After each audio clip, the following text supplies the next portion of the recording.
least to our ability. And he continues with this Mishnah.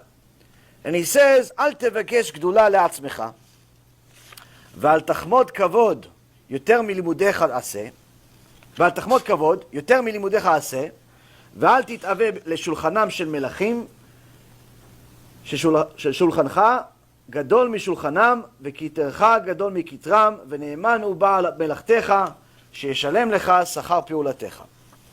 Translation: do not seek greatness for yourself. We've all failed. We just started the Mishnah.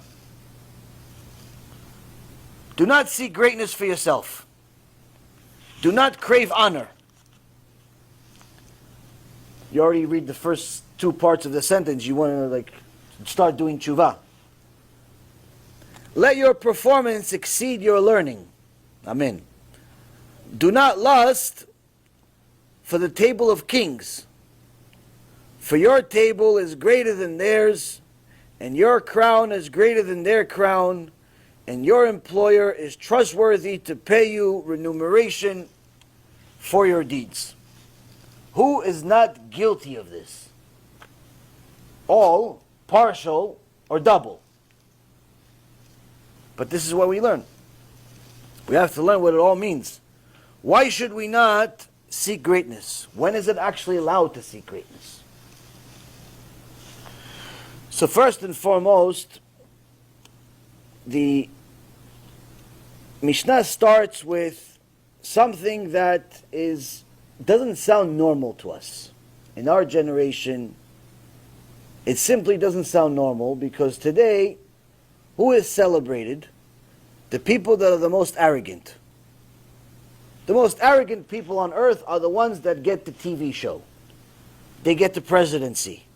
They get the position as CEO. They get the attention. The more arrogant you are, the more people run after, which is the opposite of the Torah. Which has gotten to the point where in our generation, people think that it's a good thing to be arrogant. And Torah tells us something that is the opposite of our logic, which is Al tevakesh gdula le'atzmecha. Now, who is this talking about? This is talking about the same person that Rabbi Yoshua ben Levi just started talking to recently, saying this is the way of Torah. Meaning, he's talking to you even if you're a big rabbi. Meaning, you're a big rabbi, you're famous, you have a big keilah, you have hundreds of thousands of followers all over the world. People kiss your hand when they see you. Don't look for greatness for yourself. Now, I was given a position. I didn't ask the people to follow me, they just did. So the first and foremost, Rabbi Ephraim explains here that Gemara Masechet Brachot, page 55, says that as soon as a person gets a very important role, a good role, I'm not talking about being a politician, I'm talking about a role that's actually may get you into Gan Eden. Because we know there's a separate Mador and Gehinom for the politicians. There's no Gan Eden for them. You have to be a liar by default. It's not a, unfortunately, it's not a, it's a kosher business. Very, very rare for a politician to be an honest person. Because by default, they have to root for their own team, even if their team is not necessarily the right one for the job. This is also the reason why it's not a good idea to be a lawyer. As a Jew, it's not a good idea to be a lawyer unless you're a business lawyer. Business lawyer is like a safe choice. Why? Because you pretty much choose the trouble you're going to be in. You choose if you want to lie, of whether your client really signed a document or you put copy and paste. And then, and then you made a copy of it and it looks like he signed it. And you tell him, no, we lost the original, but this is the copy.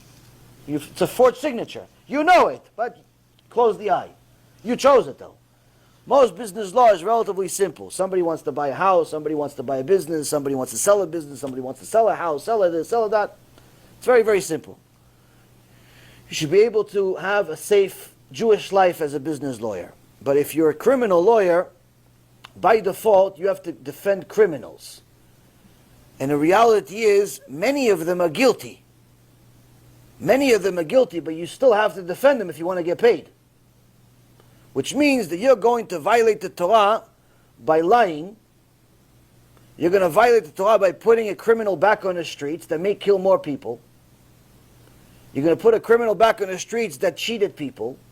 You're going to put a criminal back on the streets with a lesser sentence. He deserves 100,000 years. You got him 2 years with probation. Yeah, but he just stole $50, $100 million from clients. Said there, but 2 years is a good deal. We settled. The point is that these types of lawyers don't understand that all of the kavod that they're getting, all of the honor and money and so on that they're getting in this world is the worst thing in the world. It's pretty much Hashem signing off. I have no interest in you. Why? I'm giving you all whatever you want here. Once you get up there with me, finished. Why? All you did your whole life is free criminals. More people died because of you. More people committed crime because of you. More people cheated. More people lied. More people did bad things. So criminal lawyer is a suicide. It's a suicide job for a Jew. In reality, even a non-Jew shouldn't do it, but somebody has to do it. Which means that if you really want to go and become a criminal lawyer, you have to be